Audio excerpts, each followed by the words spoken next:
morning. I think I know most of you. If I don't, my name's Greg Sharp. I'm the curator of the museum. I'm part of the furniture around here for the last 20 years. And we'd like to welcome you to the NHRA Motorsports Museum for the purposes of your media meeting for the Grand National Roadster Show. We're glad to have you here. We're always glad when you come through the museum, see some new exhibits, see some old friendly ones. A highlight of this year's Grand National is always Building 9 has something special, and this year it's drag racing yesterday and today, and that's like a museum itself over there. It's a really nice exhibit, and be sure you get through Building 9 and see that. Always the AMBR contenders are great, new cars, old cars restored. It's just a real delight. So without further ado, I'd like to introduce you to the producer and your host, Mr. John Buck. Hey, John.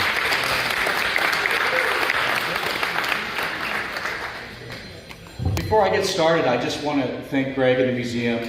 You know, this year we had a passing of our dear friend Larry Fisher, and we greatly miss him. He was an integral part of the show, just as Greg is, and I just want to say to the staff, again, we love him, we miss him, and he's in our hearts. I also want to take a moment to recognize our good friend Art Gould. You guys all knew him. He was a gentleman and a scholar, and he was like a father to me. He was just a great guy, and if you didn't get a chance to meet him, that's a shame. But his show is going to continue on. I know that Dave and Mark are here, going to do the best to fill a pair of big shoes, but Larry and Art will definitely be missed. So without further ado, I'd like to welcome you guys to the 2020 Grand National Roadster Show. It's in its 71st year. For those of you that are new, the show started in Oakland, California, and eventually moved down here 16 years ago actually, and it's been growing. And obviously, by the size of the crowd here, we're very pleased that you guys are all here, and we are excited to go over some highlights with you. Now, we put a sheet of highlights in your envelope, so I won't read word for word everything, but I do want to tell you that there are 10 contenders for the America's Most Beautiful Roadster in the center of Building 4, which is the building right next to us. After this little gathering here, you can exit the doors just to the east side and go ahead and head over there and enter in the glass doors of the Building 4, which is our main hall. There's some amazing vehicles here, and I know it's going to be tough competition. So each of those cars have a flag banner that says America's Most Beautiful Roadster Contender. There's a lot to see over there, including the original cookie car built by Norm Gabrowski and restored by Roy Brizio Street Rods. It's in that same general vicinity in the center of the building. Also, down at the south end of the building is the Moon Rocket, which is a custom 55 T-Bird that just came out of storage for the first time in 50 years. It's a pretty cool car. Right next to the Moon Rocket, there's a muscle car that came all the way from Australia, and we met this gentleman at the SEMA show and talked him into leaving it in California for you guys to see. It's absolutely incredible. Our Pinstripers Gallery is down at that end of the stage. This year, we are honoring Nicole McGuire, who also passed away this year. It's the daughter of Barry McGuire. And the charity is Teen Challenge.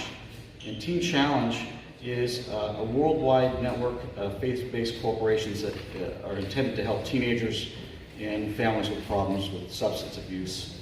And we personally have a goal to see them raise $100,000 for Teen Challenge this year. They've got a great presence in Southern California and have helped many of young people. So down also at the main stage is our trophy roll contest, and Mitzi and company has been doing an excellent job with that program. And the pinup show will be on Saturday at 4:30, so don't miss that.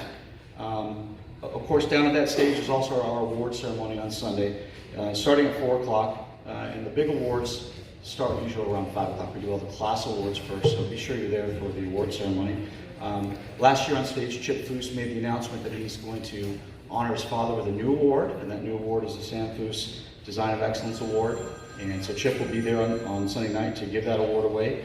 Of course, we've got the George Barris Award, the Blackie Gigia Memorial Award, the Brizio Family Award, which is a great family, Rodfather will be here himself, Andy Borzio. Moving on from Building 4 is Building 5, our custom room. There's a lot of custom cars in there. Guys like Rick Dorr, John DiAgostino, Richie Vallis have their custom rides in there. And some of the best custom cars with styling from the 50s, 60s, and 70s until today. So don't miss that. Building 6 this year, we've got something new.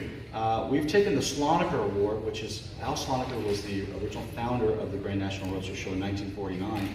And the Slonaker Award for the past, 30 years has been kind of the best engineered car of the show. And so what we've done is we've gotten together with ARP Fasteners, and they have agreed to raise the level of that award and the Amber Award.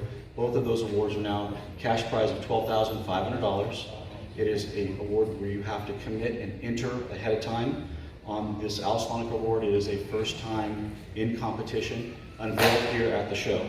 So there are some amazing vehicles that are in there. There's a Ford two-door wagon, there's a Chevy pickup, a Willys pickup, a Pontiac Arcadian from Canada, an amazing 71 Plymouth Barracuda, 68 Camaro, a 57 Lincoln, and a 50 Jaguar that was started 10 years ago with San Cruz, and it just got finished and unveiled here. So we're really excited about that.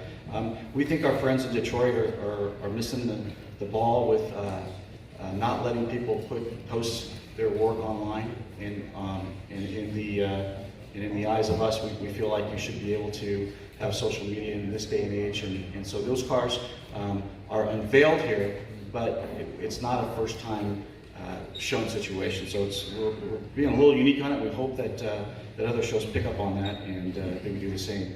Also in Building 6, we've got AJ from the TV show Overhauling will be here. She's got a calendar that she's autographing, and she'll be here Saturday and Sunday. And then the recreation of the Uncertain T all the way from New Zealand is also in Building 6. It's a pretty cool machine. Building 7, some of the best hot rods, street machines, trucks, and muscle cars. Building 8 is the same with the addition of motorcycles and lowriders. And then Building 9, as Greg had said, is drag racing then and now, which we'll talk about in a little bit. And Building 10 is our Sway Palace, which if you haven't seen Building 10, it is a cultural experience. Best rockabilly bands, special awards on Saturday night for those guys, and custom handmade trophies by the different car clubs. We will have our Builder of the Year, Dave Kindig, here on the stage Sunday night. His rig is right outside up on Palm Avenue.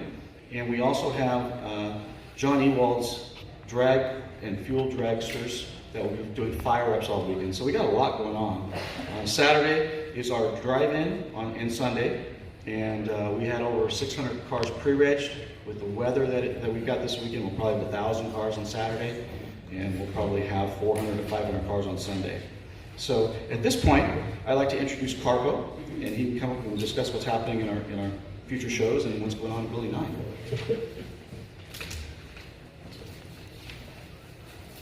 Thanks, John. Good morning, everybody. Bear with me. I'm not used to talking to a lot of people like this, but I want to give you a little bit of history on Building 9, the special exhibit.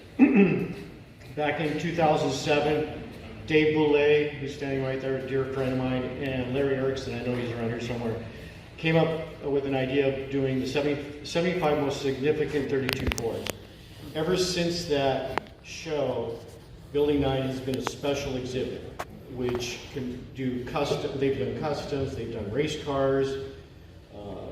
Last year, Brian and I organized the Model A event, the 90th anniversary. So we always like to put an eclectic group of cars together that different styles. So this year in Building 9, we have everywhere from the 50s drag race cars to contemporary, like we've got Jim Dunn's funny car in there. You'll see pro mods, you'll see junior fuel cars, everything's in there, wheel standers, and it's a really, really good exhibit that shows from the 50s all the way to current. So with that being said, I'd like to tell you about the next 2 years of what's going to go on in Building 9. For 2021, we are doing VW's Air Cool, which is everything from a Volkswagen Bug to a dune buggy to drag cars to buses, transporters, all that kind of stuff. And it not necessarily if it's a Volkswagen, we'll have a air-cooled flat 4. We could have a Volkswagen with a V8 in it, but it's Volkswagens. And that hasn't been done in a long time for an inside exhibit. And being in Southern California, we've got, the Cal Look bugs, and we are going to have some really spectacular stuff that you haven't seen in a long, long time. We're getting cars from Europe, Japan probably, but we're in the works to do that. In 2022, we're doing the 90th anniversary of the 32, which is pretty self-explanatory. It should be a fantastic show.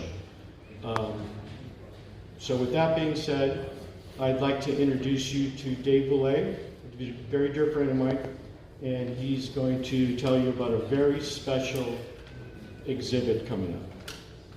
Thank you, Carpo. Thanks, Carpo. Thanks, John. Anniversary is an opportunity not to be wasted. Marking anniversaries gives us a chance to celebrate the past and their great time and to think about why our work matters. So it's my great honor to announce today that in 2024, and John, you should come up here for the big reveal. It's not Chip and Dale. No, definitely not.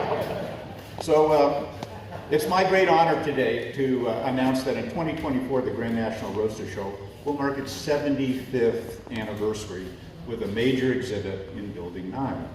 So Carpo and I have volunteered to help John and Kevin on the anniversary, and we've been working on plans for quite a while. There's a lot to decide, but here's what we know so far. We're working to have all past AMVR winners on display. This would, of course, be the first time all these cars will be in one place at one time. Wow. There'll be a significant exhibit on the history of the Grand National and on America's most beautiful roadster trophy. There'll be a memorabilia display, and we hope a photo wall. And we hope to organize some special programming and events to honor the people who made the Grand National a 75-year success. So the cars are the stars, but it's the people and the stories that are even better. So stay tuned, and there'll be a lot more to share in the months ahead. Thank you.